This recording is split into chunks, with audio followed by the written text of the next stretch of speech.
It didn't collapse with a bang. There was no dramatic moment, no single headline that announced the end. Instead, something inside the system quietly snapped, and once it did, there was no fixing it. China was never meant to fail. For decades, the world was sold a simple idea. China would rise endlessly. It would become the factory of the planet, then the engine of global growth, and finally the next unstoppable superpower. It would produce more, grow faster, and outlast everyone else. That was the promise, that was the myth. But behind the slogans, behind the polished skylines and relentless state propaganda, the foundations were decaying. Population numbers were quietly inflated. Trillions of dollars were trapped in bad loans. An entire generation began to disappear from the future workforce. And at the center of it all stood a ruling party that could not afford to tell the truth, even to itself. As the system started to unravel, the illusion finally cracked. The data began collapsing. The lies stopped lining up. And China's rise didn't slow because the West blocked it. It slowed because the system began tearing itself apart from the inside. That's where the real damage begins. To understand how deep this goes, you have to start with money that was never really there. The boldest promise China ever made to the world was the Belt and Road Initiative. It was presented as a master plan, a $1 trillion network of railways, highways, ports, and pipelines stretching across Asia, Africa, and Europe. A modern Silk Road designed to lock the global economy into Beijing's orbit. It was marketed as a win for everyone involved. On paper, it looked unstoppable. By the mid-2020s, more than 150 countries had signed on. But reality told a very different story. Projects stalled. Budgets spiraled out of control. Corruption scandals surfaced, and one by one, countries began backing away from deals they once proudly announced. In Kenya, a Chinese-funded railway was built with grand promises of regional trade and economic transformation.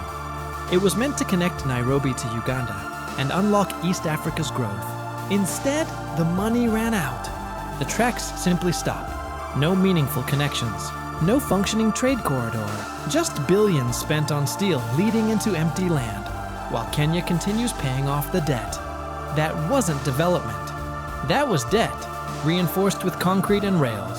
And this is where the illusion truly began to break. In Sri Lanka, China financed the Hambantota port, promising it would become a major global shipping hub. Ships never came. Revenue never arrived. When Sri Lanka could no longer service the loans, Beijing took control of the port for 99 years. Critics called it debt trap diplomacy. For Sri Lanka, it felt like something worse.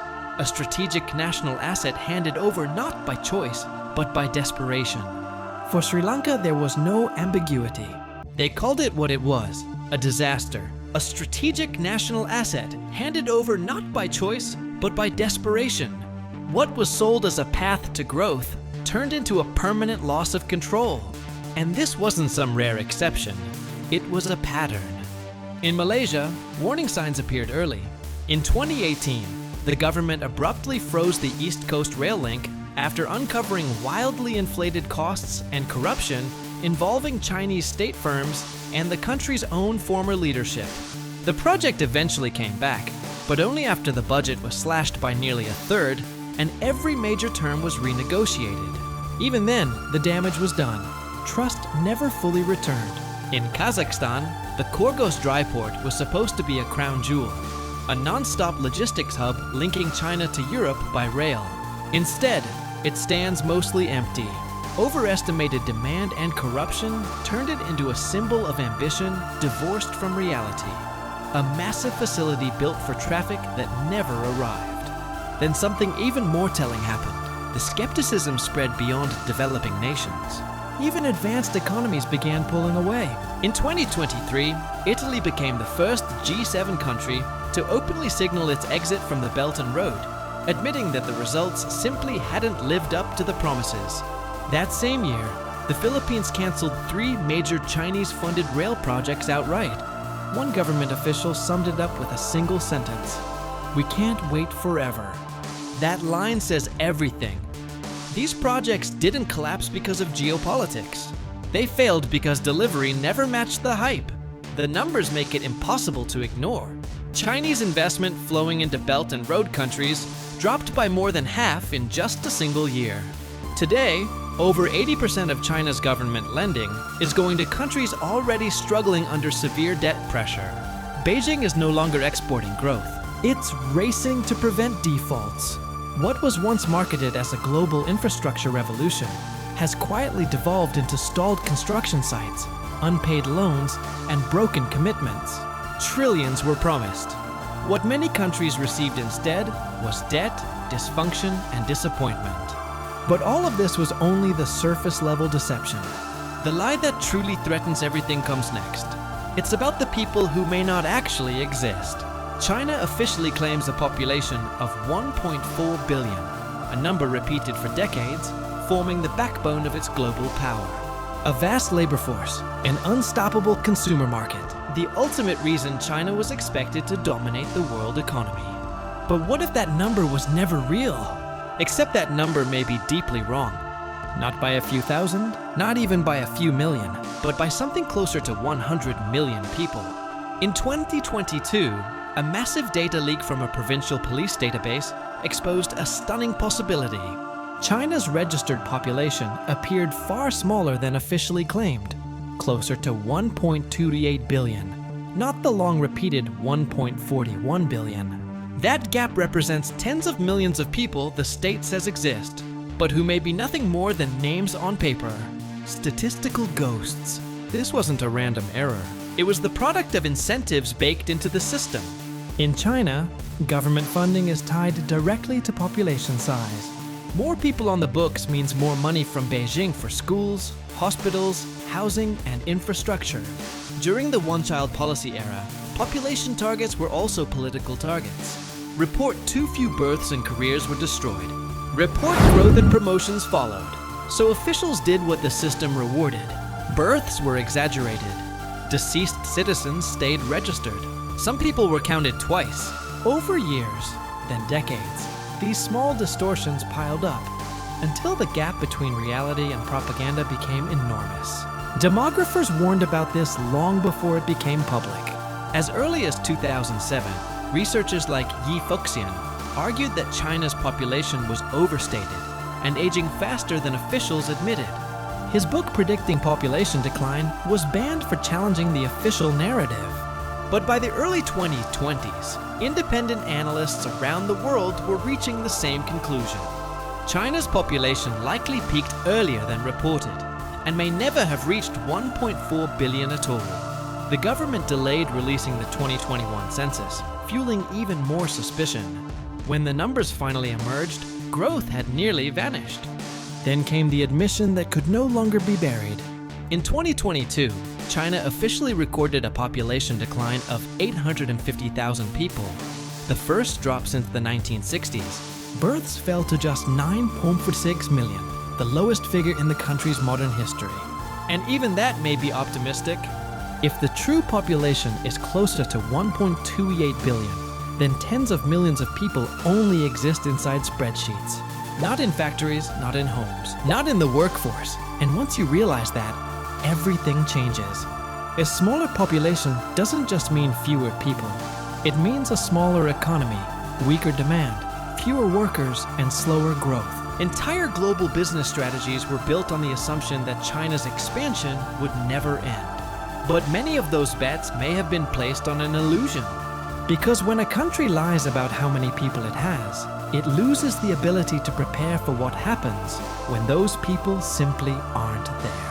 And that leads to the collapse that can't be undone, the birth rate apocalypse.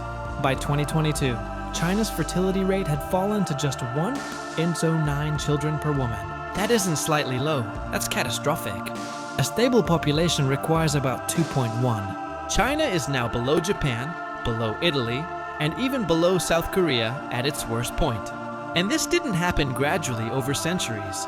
It happened in a blink. In the 1970s, Chinese women commonly had 5 or 6 children. By the 1990s, that number dropped to around 2. Today, it's barely 1. In just 2 generations, China went from large families to almost none at all. The consequences are severe and unforgiving. The country's median age has climbed past 40 and is rising fast. 1 out of every 5 Chinese citizens is already over 60 years old. The working age population peaked back in 2014 and has been shrinking ever since. In 2022 alone, China lost another 10 million working age adults. 10 million, gone in a single year. And the pace is accelerating. As the workforce shrinks, the burden grows heavier.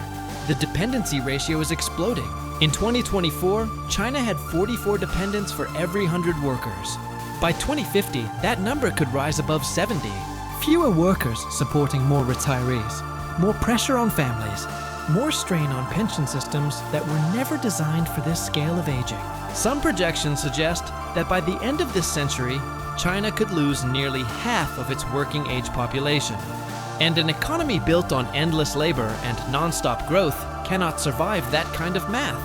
Half of China's entire economic model was built on one assumption: cheap, endless labor. And now that foundation is giving way. What makes this collapse truly devastating isn't just its scale, it's the speed. Other countries aged slowly. Japan took decades. South Korea had time to adapt. China doesn't. It is aging faster than any major economy in modern history, and it's doing so before it ever became truly wealthy. Japan grew old after getting rich. China is getting old before it gets rich. That's the middle income trap, with no clear exit. Beijing knows it made a historic mistake. The one-child policy was scrapped in 2016. First, families were encouraged to have 2 children, then 3. Xi Jinping called on citizens to have more babies, framing it as a patriotic duty. But nothing changed. The message came too late, and after decades of conditioning, it no longer worked. Urban families face crushing realities. Housing prices are overwhelming. Education is expensive. Healthcare costs keep rising. Many women, now highly educated and career-focused, are choosing not to marry or not to have children at all. Marriage rates are collapsing alongside birth rates. And beneath it all sits unresolved trauma, forced abortions, forced sterilizations, heavy fines, and years of state control over the most personal decisions imaginable. An entire generation grew up as only children, watching their parents shoulder the burden of supporting 4 grandparents. Now those children are adults, and many are opting out entirely. Even if birth rates somehow rebounded tomorrow, which they won't, it would still take decades for those children to enter the workforce. The damage isn't coming, it's already here. This wasn't a ticking time bomb, it already exploded. And this is where China's system makes everything worse. The Communist Party's legitimacy rests on one promise: deliver prosperity. When growth slows, the instinct isn't reform, it's control. Under Xi Jinping, power has been centralized to a degree not seen since Mao. Rivals were removed, loyalists installed. Dissent erased, and when telling the truth becomes dangerous, problems don't get solved, they get buried. In 2023, youth unemployment officially hit 21.3%, the highest ever recorded. Millions of college graduates couldn't find work. The response wasn't policy change or economic reform. The government stopped publishing the data. If the numbers disappear, the problem does too, at least on paper. The same pattern had already played out during Zero COVID. Entire cities were sealed, economies froze. No official dared challenge the policy because it came from the top. When protests finally erupted, the government reversed course overnight, unleashing chaos it wasn't prepared to manage. That's the cost of rigid control. You can't adapt, you can't correct, and you can't admit failure. Entire cities were locked down, people trapped in their homes, the economy drained to a standstill. No official dared challenge the policy. It came straight from the top. And when protests finally erupted, the government reversed course overnight, unleashing chaos it wasn't ready to manage. This is authoritarian rigidity in action. You can't adapt, you can't correct, you can't admit failure. Then came the crackdown on innovation. Starting in 2020, the tech sector became a target. Prominent entrepreneurs vanished from public view. Ant Group's record-breaking IPO was cancelled. Several companies were forced off international exchanges. Private tutoring, once a booming industry, was erased almost overnight. Entire sectors wiped out by decree. The message was clear. Your success exists only at the party's pleasure. Foreign investors noticed immediately. If Beijing could destroy its own champions overnight, nothing was safe.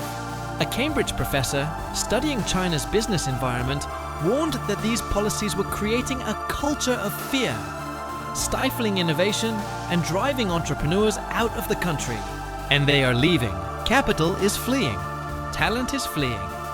Wealthy citizens are moving money abroad, buying property overseas, securing second passports, sending their children to schools they don't plan to return from. Foreign investment slowed to a crawl by 2023. Manufacturing moved elsewhere, supply chains diversified. The world stopped looking at China as the inevitable future. Inside the country, young people are checking out. They are lying flat, opting out of the system entirely. Not through protests, not through resignations, but by simply refusing to play a game that offers them no future. Millions still flood civil service exams for stability, even at low pay, while the private sector, the engine of growth, sheds jobs faster than ever. Youth unemployment hit record highs before the government simply stopped releasing the data. Even within the party, doubts are leaking. Internal discussions acknowledge that the population crisis is far worse than publicly admitted. But the system depends on projecting strength, not telling the truth.